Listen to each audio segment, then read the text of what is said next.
ప్రేమ అనే పవిత్రమైన బంధానికి నిలువెత్తు నిదర్శనంగా నిలవాల్సినటువంటి బంధాలు నేడు స్వార్థం అనుమానంతో రక్తపు మడుగులో మునిగిపోతున్నాయి. నమ్మి మోసపోయినటువంటి ఓ అమాయకపు యువతి ప్రాణాలు గాల్లో కలిసిపోగా నమ్మినవాడే ఎముడై ఆమెను కడతీర్చినటువంటి విషాద ఘటన భాగ్యనగరంలో తీవ్ర కలకలం రేపుతుంది. ప్రేమిస్తున్నాను, పెళ్లి చేసుకుంటాను అంటూ మాయ మాటలతో బుట్టలో వేసుకొని చివరకు ప్రాణాలని తీసేసినటువంటి ఈ ఘాతుకం హైదరాబాద్ బాలాపూర్ పోలీస్ స్టేషన్ పరిధిలో చోటు చేసుకుంది. ఒకసారి ఆ వివరాల్లోకి వెళ్లే ముందు ఆ ప్రాంతంలో కలకలం రేపుతున్నటువంటి ఆ విజువల్ ను ఒకసారి చూద్దాం.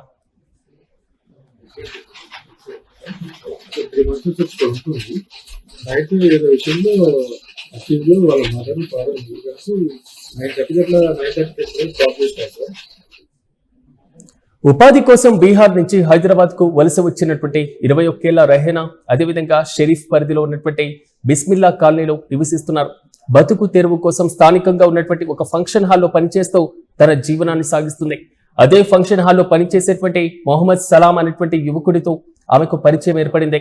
ఆ పరిచయం కాస్త కొద్ది రోజుల్లోనే ఇద్దరి మధ్య ప్రేమగా చిగురించింది. ఒకరినొకరు నమ్ముతూ జీవితాంతం కలిసి బతుకుతామన్న భరోసాతో ముందుకు సాగారు. కానీ ఆ సంతోషం ఎక్కువ కాలం నిలవలేదు.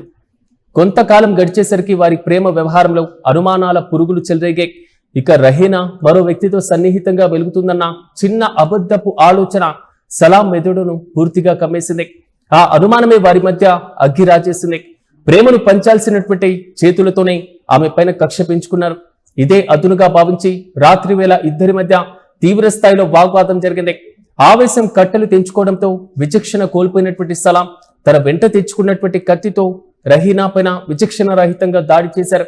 గొంతులో ప్రాణం పోతున్నా కనికరించకుండా పొడిచి దారుణంగా హత్య చేశారు. అనంతరం ఆ నేరాన్ని ఎవరికీ తెలియకుండా కప్పిపుచ్చుకునేందుకు నీచమైనటువంటి ప్లాన్ వేసుకున్నాడు. విగత జీవిగా పడి ఉన్నటువంటి ఆ యువతి శవాన్ని ఒక గోనె సంచిలో కుక్కాడు. ఎవరి కన్ను పడకుండా మూట కట్టి అక్కడి నుంచి రహస్యంగా మాయం చేసేందుకు ప్రయత్నించారు. అయితే ఆ చీకటి సమయంలో అక్కడ జరుగుతున్నటువంటి అనుమానాస్పద కదలికలను గమనించిన స్థానికులు వెంటనే అప్రమత్తమై పోలీసులకు సమాచారం అందించారు. అయితే సమాచారం అందుకున్న బాలాపూర్ పోలీసులు నిమిషాల వ్యవధిలోనే ఘటనా స్థలానికి చేరుకున్నారు. గోనె సంచిలో ఉన్నటువంటి రహీనా మృతదేహాన్ని స్వాధీనం చేసుకుని పోస్ట్ మార్టం నిమిత్తం ఉస్మానియా హాస్పిటల్ మార్చురీకి తరలించి కేసు నమోదు చేశారు. ఈ దారుణ హత్య వెనుక సలాం ఒక్కడే ఉన్నారా లేక ఇంకెవరైనా అతన్ని సహకారంతో అందించారా అనేటువంటి కోణంలో పోలీసులు కూపీలాగుతున్నారు. చుట్టుపక్కల సీసీటీవీ ఫుటేజ్ ను పరిశీలిస్తూ పరారీలో ఉన్నటువంటి నిందితుడి కోసం గాలింపు చర్యలను ముమ్మరం చేశారు.